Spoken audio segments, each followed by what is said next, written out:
The reason I was selected as the professor to be up here is probably because my colleague and co-director in the new Mellon Grant on Organizational Leadership, Dr. Susan Gotch, the former Dean of Faculty, she and I have the responsibility to head up a very exciting new grant and a new program here at Whittier College. And the idea is to focus on creating leaders or equipping leaders while they're undergraduate students. Now, a lot of people would say, you know, that's one bridge too far. But I'm here to tell you that Susan and I and the other faculty so far are very committed to making that come about. And this new offering, which is, as I said, has been funded by the Mellon Grant, also leads me to introduce some of my current students. And I'd like the students who are here to stand up, please.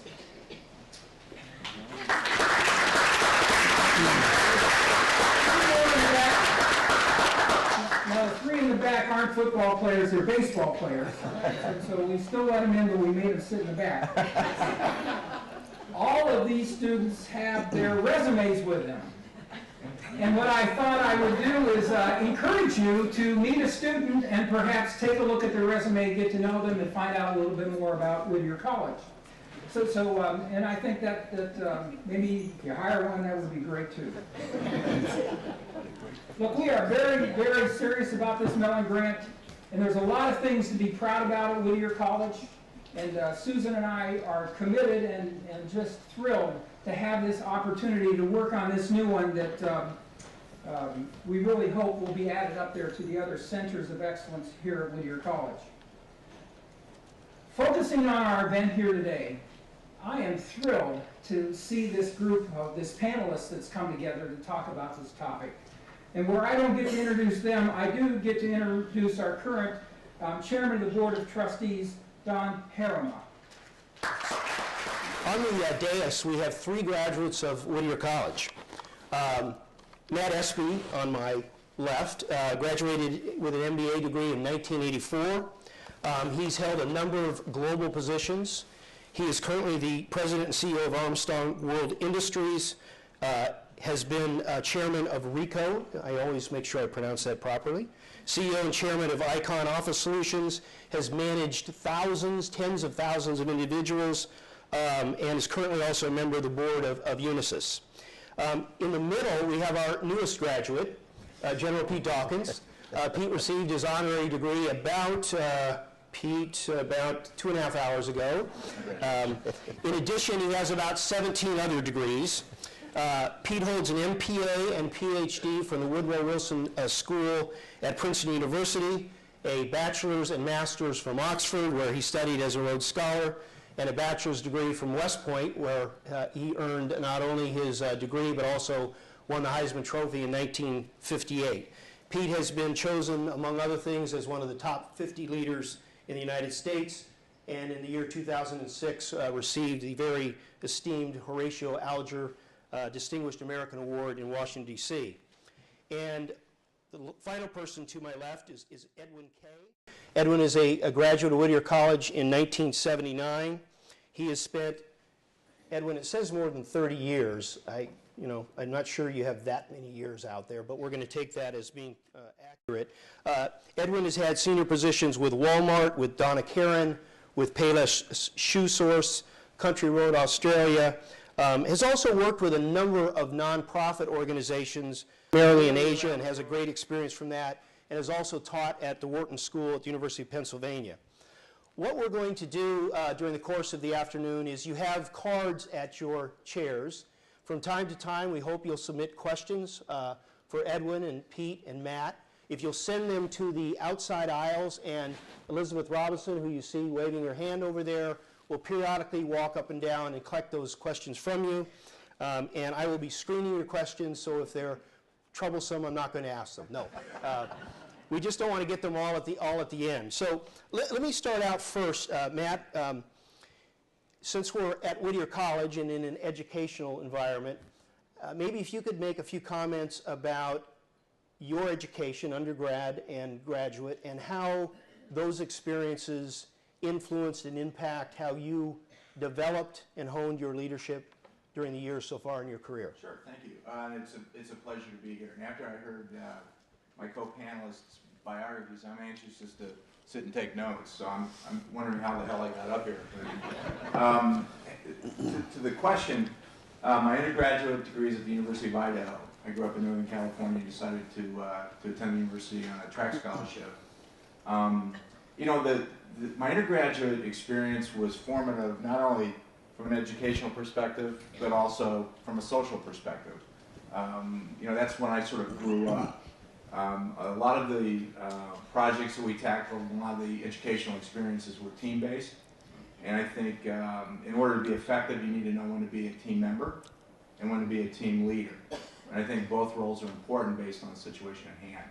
And so for me, that was an opportunity to grow up socially, become a bit more responsible, certainly than I was in my high school, and begin to get curious about learning. I graduated, joined General Electric, decided to attend Whittier on the MBA program, and here I think, more than anything else, I learned how to learn.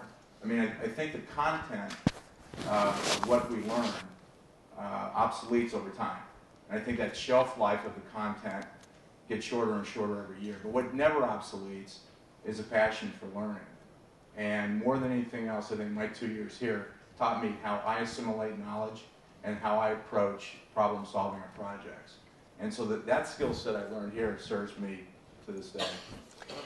Pete, maybe following on Matt's comments, along with your 17 degrees and your distinguished career in leadership, are there things either in your educational background or experiences that molded the type of leader you became, or do you think they were rather innate and natural? Well, thanks, Don, and thanks for everybody for being here. This is fun, and I feel that I'm in awe of the men who stand on my left and right for what they've achieved in the world of commerce, and so this is a good experience for me to learn as well. I'll get around down to answering your question. You'll find that I don't tend to answer them directly. Judy has told us that. Matt mentioned something that I just wanted to pick up on, and that is this notion of being a member of a team as being a very important thing to learn. I went to the military academy for my undergraduate work, and one of the things that, and they pride themselves on being a training ground of leadership, and it's a very conscious focus, and it's one that is unique in a certain extent in that you participate in practice it. You don't read about it and write about it and talk about it, you actually do it. You run the enterprise, and that's an added dimension of the advantage, I think. But what a lot of people don't understand, but my belief is, what I learned at West Point more than anything else was followership. I think there's two kinds of qualities. There's leadership and followership, and you need to understand the ingredients of both.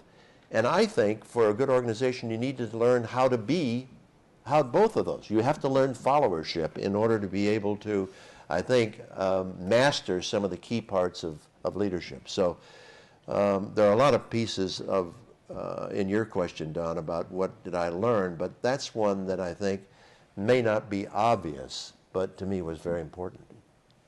Edwin, with regard to your educational background, some comments on the impact it's had on your leadership, and then maybe if you can think of a time or two when you made a decision in a leadership capacity that you might do differently today than you did then, and why?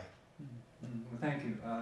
I'm glad to be here and be back on campus in Whittier College. And my experience at Whittier College as an undergraduate really was a transformative experience for me individually and probably as a leader, because I think to build on what you just said, I think it's also important as a leader to learn what service means in the service of other people.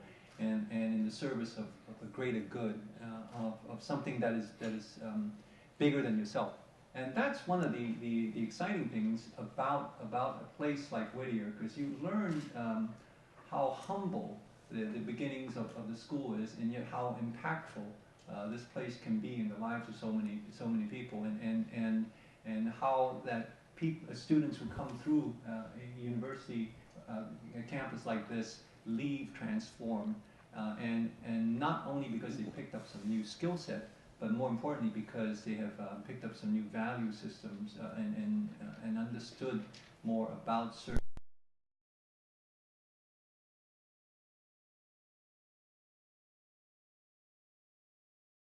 else. And those would be some of the things that I would point to in my life as I grow as an individual. I think those things are important, and those are things that I would do differently maybe now to really work with people and make sure that I play the appropriate role either as a leader or as a follower in whatever enterprise that happen to be involved in. You know, it's interesting, all three of you have mentioned some aspect of teamwork, or Pete, to use your phrase, followership, and Edwin, you talked about being collaborative. Question to all three of you, in the 21st century and going forward, do you think leadership is going to be different, i.e. maybe less hierarchical, more collaborative, or do you think that's just politically correct to be talking about in today's environment? Just to give it a shot. I guess technology would suggest collaborative.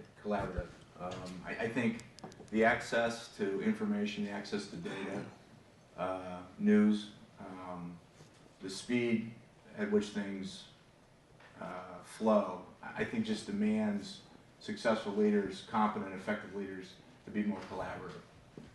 I think traditional structures to some extent remain in place, but I think the act of leadership reaches across boundaries that probably didn't before, just because the amount of data. I mean, now more than ever, access to information, the management of information is a competitive advantage, and speed that comes with that is a competitive advantage. That also means we get to make mistakes faster. Not only do we make good decisions faster, our mistakes are faster, deeper, and more significant. So I just think that all points to a style shift towards collaboration. And Pete, as you answer the question, military clearly being a chain of command environment, how would you respond to the 21st century question I asked as far as style? Yeah, I think there is a combination here, an overlap here. And let me speak to the issue of the broader issue of leadership itself in the 21st century, but use a military illustration to outline what I think is a dramatic difference. And that is and I'd use a cavalry regiment in 1870. If you were going to be the colonel commander of a cavalry regiment, literally you had to be able to ride faster, shoot straighter, drink harder than any one of your soldiers. You had to master every skill of every person in that cavalry regiment to have credibility as the leader. Nowadays, it is impossible in our modern enterprise, where there are so many specialties for you to be master of. It would be silly if you tried to do it. So what happens then, and what I've observed, and I could be wrong, but I did be interested in both of your ideas, is as I see young people coming up and see which ones really emerge as effective leaders, one of the things I see is they become expert at something. They become the world's expert in some narrow field that they're involved with, and they just invest themselves in mastering it. And what that does is people then begin to attribute to them the fact that they are expert. Then they grow to a new responsibility, which is different and which is not related to the field in which they had demonstrated this. Somehow people attribute credibility to them. Whereas if, on the other hand, and I've watched this, people are process managers. They never get expert at anything. They just sort of manage the process. Then they lose credibility over time. So I think one of the features of leadership in the 21st century is you have to understand you're going to have people working for you who not only are smarter than you are, but who know whole fields of knowledge that you have no competence in at all. And yet you have to build in them confidence in you that you are competent and deserving of their being willing to follow your lead. That makes sense. Yeah, Edwin? I think I couldn't put it any more eloquently than that. The problems that we deal with, the problems that we're faced with, are getting more and more complicated, and it's real time, 24/7, and that's why we all need to be supported and be part of a team. Because of the urgency and the nature of the problems, and also to your point, you need so many different skill sets for you to solve that problem, and therefore you have to collaborate. So in many sense, leadership has become a much more collaborative team effort. People succeed because they succeed as a team, and less so as an individual. But I think the other side of the coin may also be that leaders now have to have more complex leadership styles. There are situations in which somebody has to make a call based on all the data that's available, and leaders are the people then who have to figure out at what time do I play which role in the team. I don't know what. No, I think that's precisely the case. And you can't just say an old football phrase, everybody go long. There does have to be orchestrated, designed choreography of these different skill sets and people's capability. But being able to understand when the lead changes is crucial. I'm on the board of the Leadership and Change Management School at Wharton. Oh, okay. You may not know. And one of the things they're doing, if you take just a minute, Don, that's one of the things that's really interesting, is we talk about client-driven business. We want to have this a new kind of buzzword, client-driven business. But in many instances, we don't actually behave that way. In the securities interest, you say, well, I'm going to try to really help my client and do what's right for them. But you have a quota of a certain number of bonds you got to sell. So it gets confusing about whether you're really looking for the best interest of your investor or whether you're meeting your quota of bonds.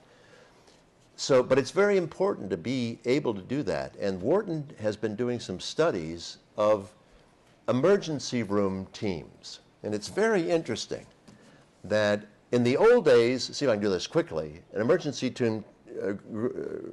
room team was a group of people who worked together and they knew one another, and there was a natural kind of way they could work together. But now big hospitals have them and they work off rosters. So on an emergency room shift at any one time, you may have somebody who is the head of the department next to a heart specialist, and then the general surgeon is a resident. And so you have different hierarchic positions of the people on the team.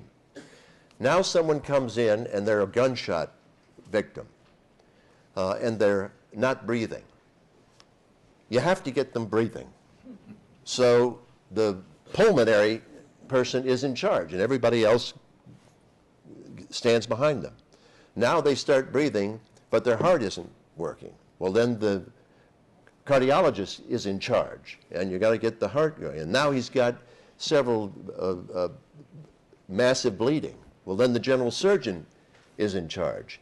And the patient's condition actually dictates who is the leader by that. And what they're trying to do is to see whether or not that isn't an illustrative example of how you should think about client-oriented businesses and how to overcome the internal bureaucratic feature of your organization to actually apply your expertise to the needs or the wants of the people. I can see an application of that in business where, if you're depending upon the nature of the challenges you're facing, to your point, you can organize the enterprise around the challenges you face. You're going to a very mature manufacturing-oriented business, you need a lot of manufacturing productivity. The manufacturing guy takes on the lead. you know, you're having revenue margin issues, sales and marketing takes on the lead. You need to get a new cost structure, finance takes the lead. So I think there's an application of that. I think it requires a team, and the one thing about a cardiologist, pulmonist, et cetera, is they're very competent.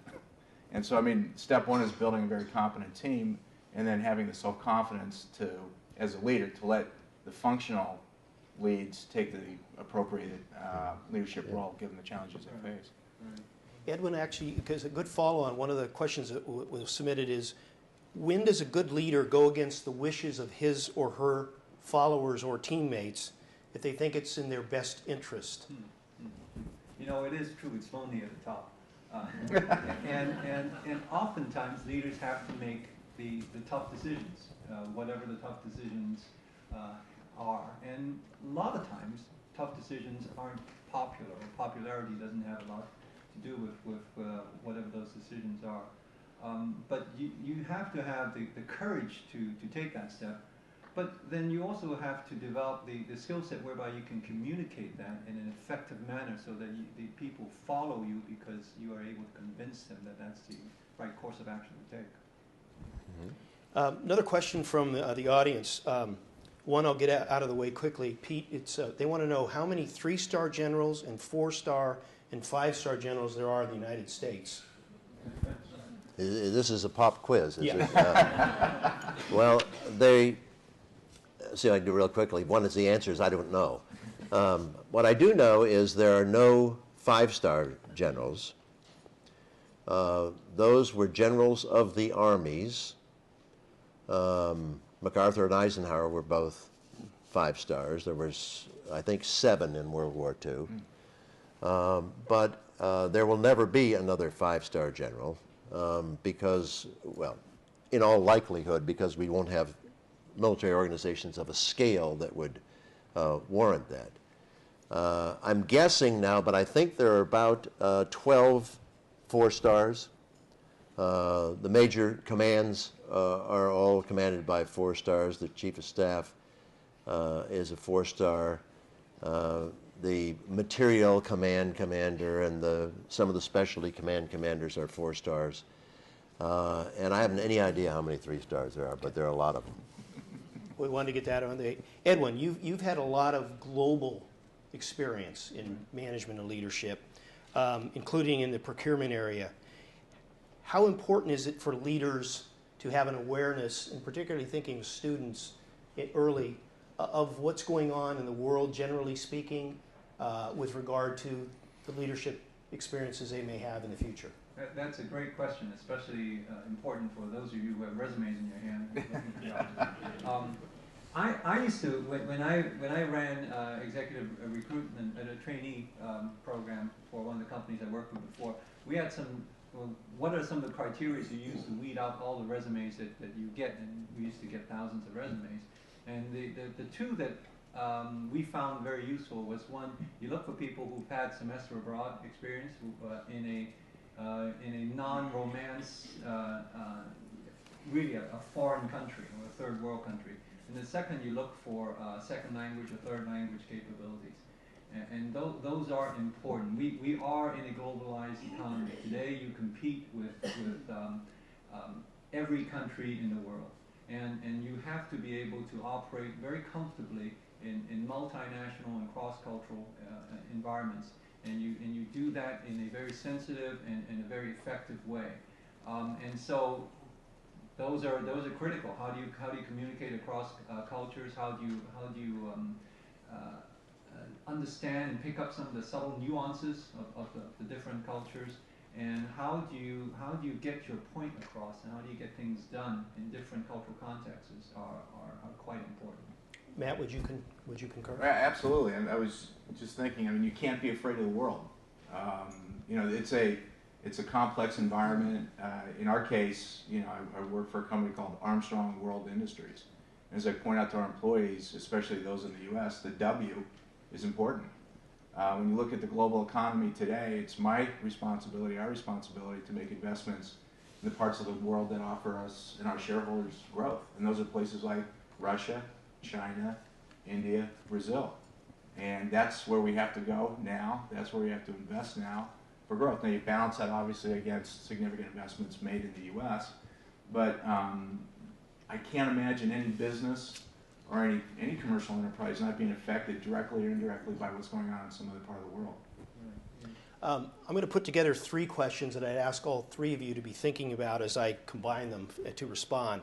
And I think part of it may be swirling around some of the Occupy Wall Street movements, et cetera. And one is, how do leaders sustain integrity when they may be dealing with self-serving political or business interests, some of which might require paybacks of questionable merit? And related to that is a question on the disparity of wealth and income in the U.S. and whether or not that impacts the integrity question prior to that and leadership in an organizational situation today. So I can take a crack at that. You know, there are many jobs that a leader can take on, but the role of guiding an organization and setting the North Star for an organization and setting the values and the culture of an organization is solely the job of the leader. And the leader has to take on those roles in a courageous and unequivocal manner. Otherwise, it's poison from there on down. So it behooves the leader to take on these hard questions and then make sense out of ambiguous and ambivalent and complex situations.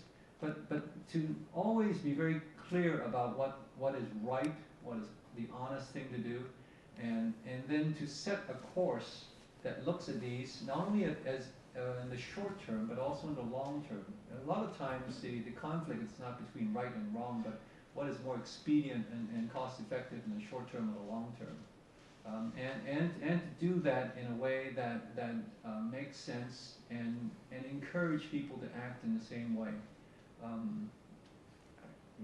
If I could just, I mean, the one question that I get in roundtables with our employees or town hall meetings is, you're the CEO, what's the one thing that keeps you up at night? And, you know, we have 10,200 employees, we're all over the world. You know, we're going through, obviously, challenging economic times.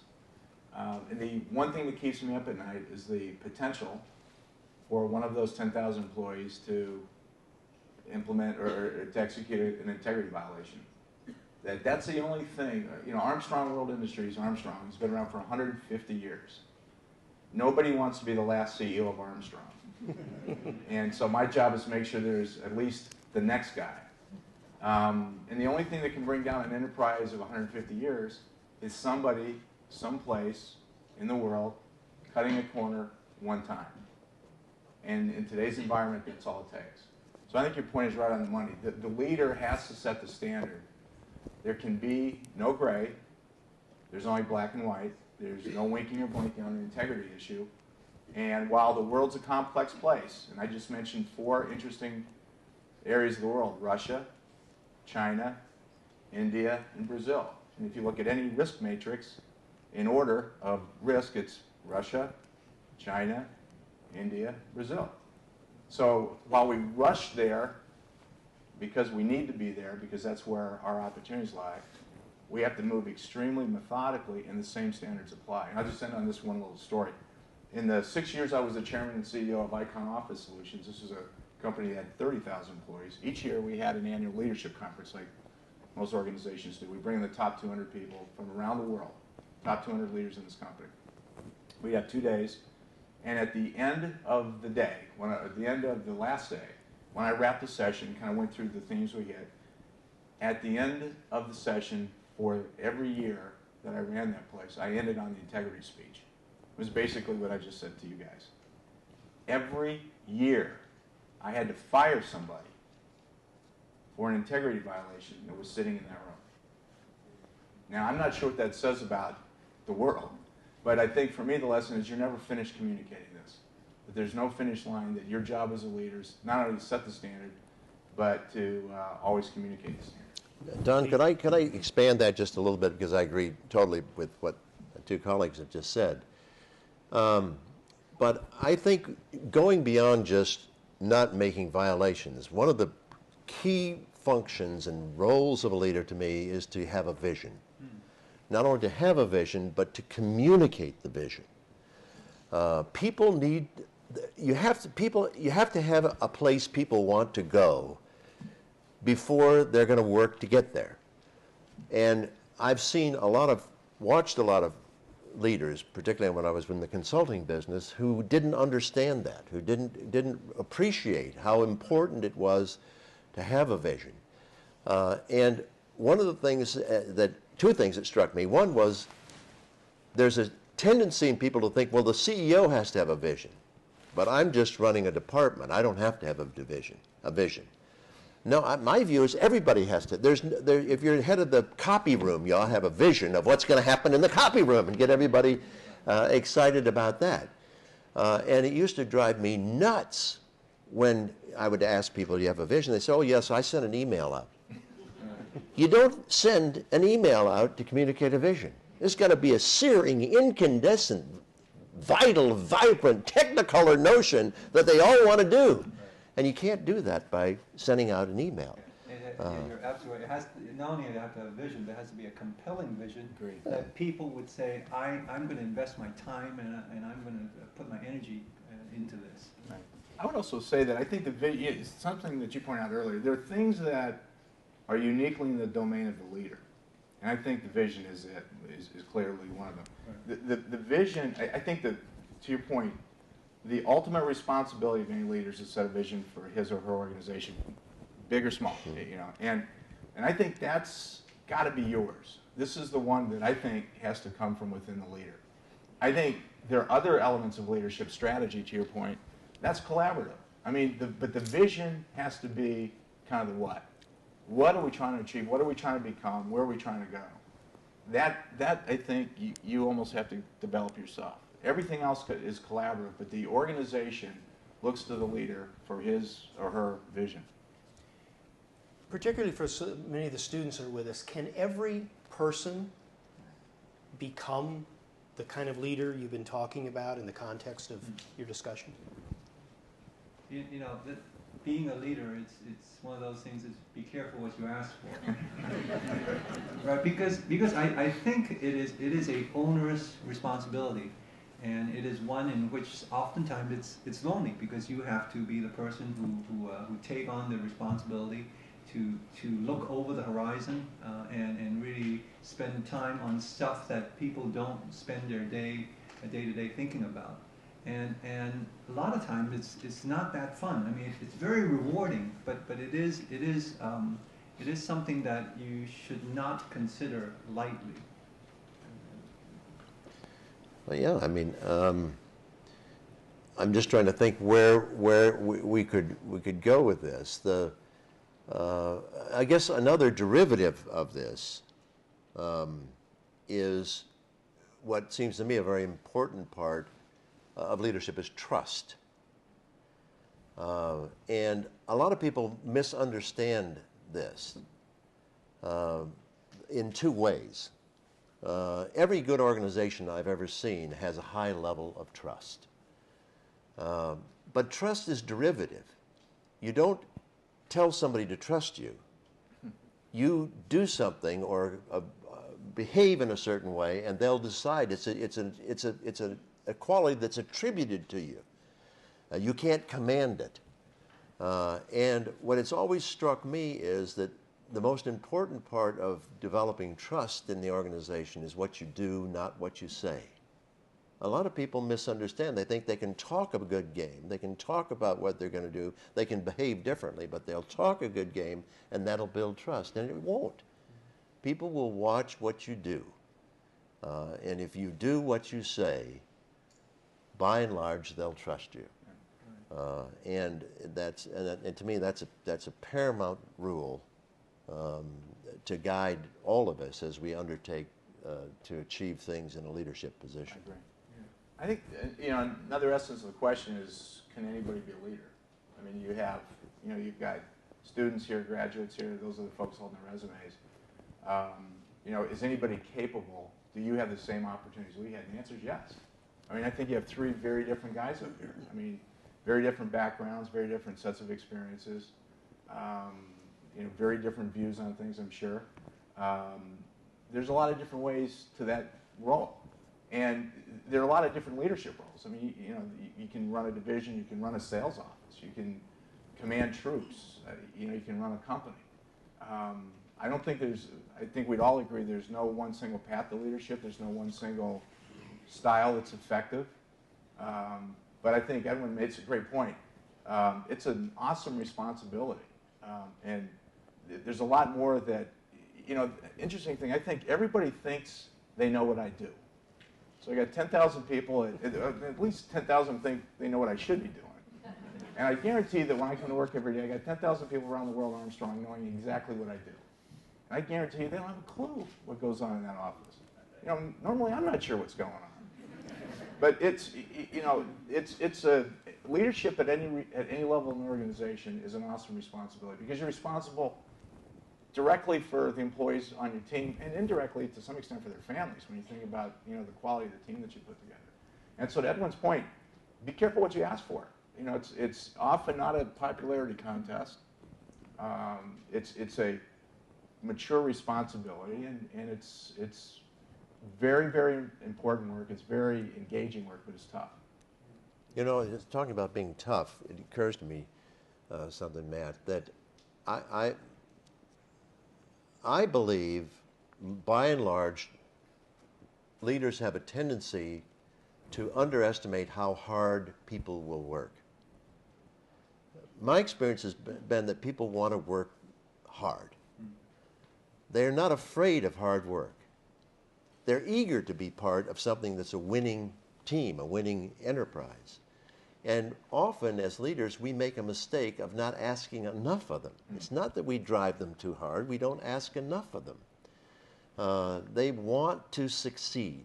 Our responsibility is to give them the wherewithal to succeed. In the process of that, our enterprise will be successful. And the other part of the flip side of that is, I think good commanders, good leaders care about their people. No matter how gruff or tough or overtly aggressive a leader is, the ones who are most successful, from my experience, are ones who have a genuine regard for the people who work for them. They care about them. And that can get communicated in lots of different styles, but people know if you really care about them. Agreed. And if when we've been talking about leadership here, I think we can't help but add a value statement behind it. There are techniques of management and leadership which you can go to school and master, but to what end do you lead? The most effective group of managers and leaders I've ever met in my life was in 2006 when I was in Burma. I was negotiating on behalf of a nonprofit organization with the junta in Myanmar. And this group of murderers and dictators were the most effective leadership group I've ever seen, because they're great team members. They really work well together. They can finish each other's sentences, and they're very efficient in what they do. And they also happen to be bloodthirsty dictators.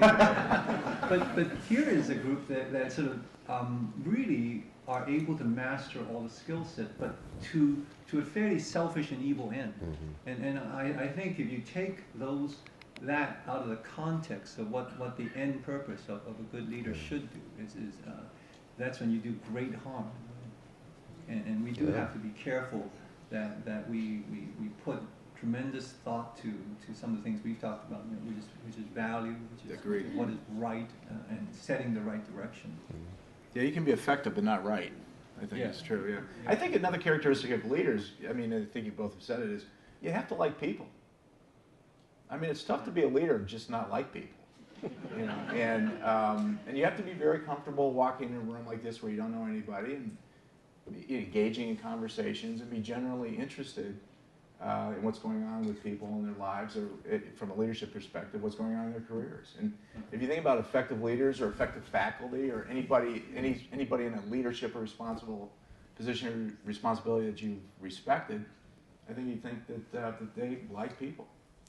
I suspect if any of you were asked, does gender matter, you would all say no. However, women are still underrepresented in leadership in almost every size, shape, and form of organizations. So what do you see as the most significant barriers to women achieving a broader percentage of leadership positions in the future?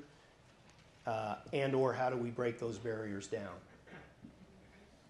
You know, it's funny, as you mentioned, I serve on the Unisys board, and we had, yesterday and the day before, we were in a board meeting, and we were dealing with this issue. Last week at Armstrong, we were dealing with it.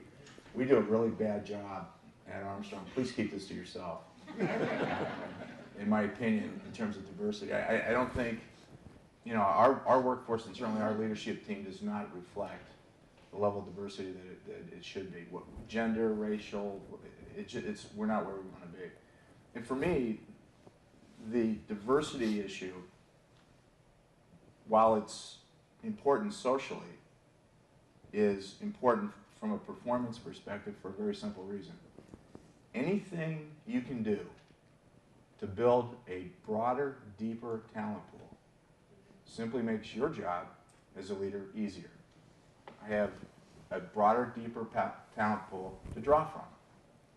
Anything as a leader you do that narrows or shallows that talent pool works against you. It's just that simple. At the end of the day, the best team wins. And so as a leader, you have to set a tone, and you have to walk the talk, to your point. You have to demonstrate meaningful progress, because it's easy to be superficial on this stuff. But you have got to set a tone. You've got to drive the organization to build an organization that reflects the communities in which we live and work. And from that, you're able to build a more robust team. You've got to be the place everybody wants to come and work. And you've got to be the place everybody wants to stay. And again, at Unisys, I think, you know, we have our challenges at Armstrong. I'm here to tell you we have massive work to do there. But for me, it's not a social experiment. It just happens to be the right thing. But I'm very selfish. It makes my job easier. And anything we can do to build the most robust pool of talent we can build simply is better for the organization. I couldn't agree more, but I think it's tough. I think it's really tough. And I had an experience over a period of years, 8 years I think, trying to get more women into financial services roles. And when I was at Lehman Brothers, then I was at Bain, and then I was at Citi. And I was responsible for the recruiting out of the business schools. And we went after women with massive effort. And for several of those years, we consciously hired women who, if we had been gender blind, we would not have picked. We would have picked men. We wanted to disproportionately have the front end have more women in it, because they were poorly represented. And by the way, the women in the top business schools were doing better than the men in the top business schools. So it wasn't a talent issue, and we worked I must say, we worked very, very, very hard to make sure that they were being properly supported and mentored, and that biases weren't building in against them. And then, you know, we found that the issues of, you know, they were having children. Just as they were getting to the level that you're ready to move them to the next level of responsibility, was, you know, the biological clock was running out. They had kids, so we tried, you know, being very liberal about letting them work from home, and I think we did a very creative job of trying to resolve it, and we failed. I mean, basically, we got a C- in that. And maybe we were just inept, maybe we didn't really try hard enough, maybe we weren't smart enough, but I think it's terribly important, as you point out, Matt, but I think it's also very tough to make it actually work. So Edwin, before you answer, because I want you to respond, I'm going to, as a former CEO myself, it's really hard to be a moderator and not jump in. I'm going to let Matt and Pete be thinking while Edwin responds, because Matt, you said we're not doing a good enough job, or we can do more. So I want to ask you why. And Pete, you said, you know, we tried to do this. What I'd really like you guys to think about is what are the barriers to it being better at Armstrong, or Pete, in your experience at City and Lehman. But Edwin, you've had a chance to work around the globe, and there's also cultural issues involved, not just the gender issue, if you could speak to those. Yeah. So in my last corporate job at Walmart, I was responsible for offices in about 29 countries, and we had production activity in about 51 countries. And there were many countries that either have commercial activity or offices in which women are slightly better than furniture, and certainly are treated that way. And so you start out of the gate at a disadvantage. You don't get the educational opportunities, you don't get the social opportunities, you don't get the exposure that you need. And what happens is that if you let things, nature run its course, you'll end up with all men in your management team, because those are the guys with all the advantages. So you do have to skew your effort to try to right that to the extent that you can. But it is an uphill battle, and it is difficult, and it has to be a conscious effort.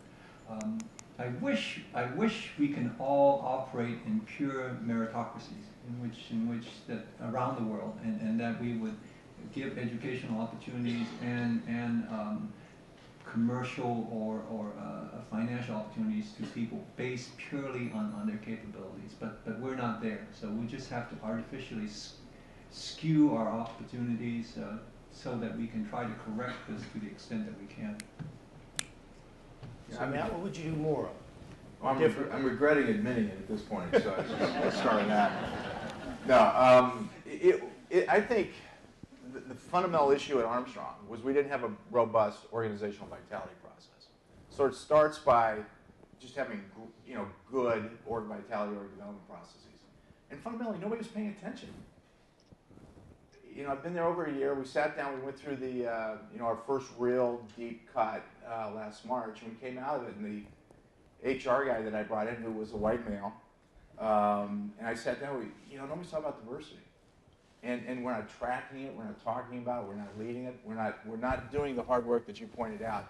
This does not come naturally. I think to your point, Edwin, left to our own devices, it wouldn't happen at all. And that's, I think, an unfortunate reality. So, we are beginning to lay out specific targets, which is always dangerous, but it's a place, we want to benchmark the employment of the communities in which we work. To the extent we can set targets, at least we want to aspire to match the communities in which we work. So at a level, at professional levels, that we try to match to each of the jobs in our company. We're going to look for opportunities to accelerate the development of high potential females, specifically into jobs that traditionally in our company, they probably wouldn't have been, we're putting them in jobs sort of before they're ready. And I think the most important thing of this is mentoring. And we're going to start we're developing a formal mentoring process where senior leaders in our company will be assigned high potential females and minority males, minority females, for specific mentoring. I mean, you've got to make a concentrated effort in order to drive the needle. We're going to make mistakes. I promise you we're going to get some of this wrong. But you've got to make the effort. And we'll get it mostly right. And then we start having, the leadership team starts reflecting a more diverse organization. Then there's a drafting process that comes. But you're absolutely right. The easiest thing in the world for anybody to do is sit up here in front of you folks and say, we're going to do this, and there are very clear steps. It is hard work. And I'm very sympathetic with your experience, because I've had that same experience where you try very hard, you put a lot of effort in it, you drive the hell out of it, and 2 years later the needle hasn't moved, and you're trying to figure out what else can I do. I'd be interested if anybody in the crowd has a thought about this. Yeah. It's a key question, and we're not doing very well at it. So I would certainly be receptive to anybody who had a thought. We're open And ideas. actually, if you wanted to be self-critical, we got 4 males up here. But anyway, in the question that came from I think the students, but do you believe that the culture our young adults are living in inhibits the development of strong leadership abilities? And given the current state of affairs, what advice would you give to them as they're going to be graduating and looking to the future? Edwin, let me start with you.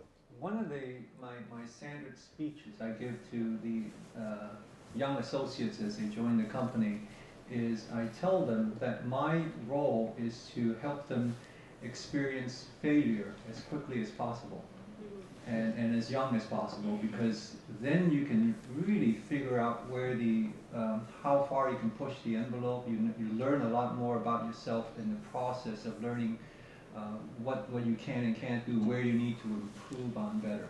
I think you know, it's been said elsewhere before, you know, thanks to Mr. Rogers, everybody feels they're special. I think we need to be very self-aware to be a good leader. And self-awareness really comes from knowing everything about yourself and the pluses and the minuses. And the challenge for young people is to be more critical of yourself and more strict or demanding of yourself, so that you can grow and develop much faster than your peers. Edwin, I couldn't agree more. And I tell you something that bothers me. Judy and I have 6 grandchildren, and they range in age from 2.5, 3.5, and 3.5 to 13. And I'm mortified by seeing what happens in this youth athletics, where everybody gets a prize. Everybody gets a prize. I don't understand it, you know. They play a terrible game and they all get a prize. And it drives me nuts. And you know, I've talked to the kids now about it. It drives them nuts too. They get it. They know they got the ribbon and they didn't do a damn thing. I think we're out of balance a bit in that. You have to, and I loved, Edwin, what you said. You have to become self-aware. You have to know, I don't do that very well. Maybe I ought to spend my energy doing something else. And if you aren't intent on being alert to that, you'll make a mistake. Right. And if we as a society don't create norms whereby children, young people growing up can learn that, then we're going to get them, we're going to not give them the ability to grow into competency in the areas where they're capable, and therefore they aren't going to be good leaders. I'm really very concerned about it. I think you're both on a good point. You know, the idea of failing early is huge. Or, you know, I mean, really understanding how well or not well you compete is huge. I mean, you don't want the first massive failure, the real one, the big one, as we say, to occur to you in a very large company. You know, running a $3 billion company, my first big failure shouldn't happen this week. You know, that's a bad thing for everybody. I've failed, as my wife will tell you, miserably for the last 30 years. And so I'm used to it. I got to figure it out. But to you know, to the General's point and Edwin's point, the earlier you experience getting knocked off that horse and dusting yourself off and getting back on and having that inner strength and that experience, the earlier you find that out and experience, the stronger you become. And I think that drives the self-awareness. Because if you haven't been knocked off the horse, I mean, you don't know what that's like. And the more experience, you know, not a lot, but the more experience you get at that throughout your career, the better off you are. And then when you're really tested and you're really competing and you have billions of dollars or thousands of lives on the line, you know, you had better be tested. Because I think if you haven't failed, you're afraid to succeed. I mean, the worst thing that can happen is failure, or fear of failure. And if you haven't failed before, that's a tough place to be, especially in a big, complex job. Don't you think that also the ability to recover and learn from failure is Absolutely. very important? Mm-hmm. Agreed. And that sort of is where the rubber meets the road and sort of in conflict or whatever, how you can make the best of a tough situation or improvise. Those are the winners and the losers, right? Agreed. I mean, a great leader would be happy to point out his or her failures because they're proud of what they learned. Right. You know, and one of the other things I observe, and I would love to hear you guys' opinion, is that, you know, is this idea of authority and power in leaders too. You know, leaders, effective leaders, aren't usually the guys with the biggest guns or the biggest muscles, or the nicest title on the business card. It's usually the guy that you respect the most. Right. And that respect is portable. You can be fired, and you can go through all sorts of different experiences, and people will still respect you. And the really powerful leaders, think about Nelson Mandela and people like that, really don't have nice titles per se, but that it is through this, how they live and their vision and the strength of their conviction, that they attract all these people who will then follow them, you know, to whatever causes that they're after. And that is true leadership. Matt and Pete, do you actually concur with that? Well, Or would you suggest that some ability to lead comes with the trappings of role or title? I think effective leaders have great influence skills, and you know, I think the trappings give them relevancy. But I mean, if you think of any, you know, when you're having a debate with your boss, and the last card he or she can put on the table is "I'm the boss, that's why," you know, they've lost. And it's, in my case, it's also the same when they're a sophomore at home. I'm the dad, and that's why. But I think, you know, if you think about great leaders, people that are effective, they're effective despite the title. And they're effective because they share information, because they build consensus, they're decisive, they take responsibility and accountability. I mean, they don't abdicate the responsibility that comes with leadership. But I think it's like you were saying, followership. I mean, they build that followership through influence, and the trappings are extra. And I think they are portable. I think that trait is portable. And that's, I think, why you see it, why it's so pronounced in political movements. You know, like Nelson Mandela and others. You know, you've got this groundswell comes from influence. I'd like to talk about another quality, if I could, and that's courage. I think we tend to not focus on this enough. To stand up to do some of the things we've been talking about, to stand up for, you know, integrity and for the right rules and whatnot, is going to put you in conflict with your boss. Inevitably, you're going to come up where you're going to be told to do something that's either wrong or stupid, or you know, unfair, and you're then faced with a big decision. Do I stand up because I'm right and tell the boss he or she is wrong, because there's risk in doing that. They can also say you're fired, or not say you're fired, but end your advancement or career or success.